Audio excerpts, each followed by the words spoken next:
Hello viewers, welcome back to my channel Basundhara's recipe. আজকে আমি আপনাদের সামনে হাজির হলাম চুলায় জাল দেওয়ার ঝামেলা ছাড়া একটি আচার রেসিপি নিয়ে। আমার আজকের আচার রেসিপিটি হচ্ছে জলপাইয়ের জাল আচার রেসিপি। চলুন ভিউয়ার্স, রেসিপিটি শুরু করি। রেসিপির জন্য এখানে নিয়েছি 2 কেজি পরিমাণ জলপাই। এগুলোকে ধুয়ে এগুলোর উপর ছুরির সাহায্যে দাগ কেটে নিচ্ছি। একে একে সবগুলোর উপর এভাবে দাগ কেটে নেব। দাগ কাটার পর দিয়ে দিচ্ছি 2 চা চামচ পরিমাণ হলুদের গুঁড়ো। হাত দিয়ে খুব ভালোভাবে মেখে নিচ্ছি। মাখানোর পরে এগুলোকে আমি 2 থেকে 3 দিন রোদে দিয়ে নেব।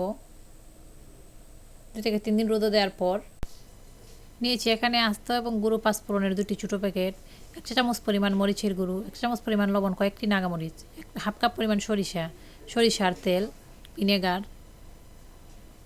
এখন একটি কাচের পাত্রে আমি দিয়ে দিচ্ছি হাফ কাপ পরিমাণ সরিষার তেলের অর্ধেকটা তেল,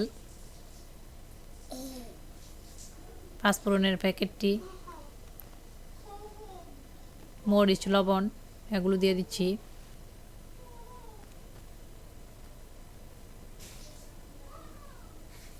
ভিনেগার দিয়ে দিচ্ছি 3 টেবিল চামচ পরিমাণ। দিয়ে দিচ্ছি আস্ত পাঁচফোড়ন প্যাকেটের অর্ধেক। সরিষাগুলোকে ব্লেন্ড করে দিয়ে দিচ্ছি।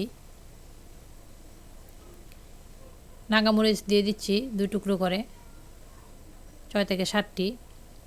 এখন একটি চামচের সাহায্যে আমি নেড়ে নিচ্ছি। জলপাইগুলো এখন দিয়ে দিচ্ছি। জলপাইগুলো দেওয়ার পর বাকি সরিষার তেলটুকু দিয়ে দিচ্ছি। এখন ভালোভাবে নেড়ে আমি রোদে দিয়ে দেব 3 দিন।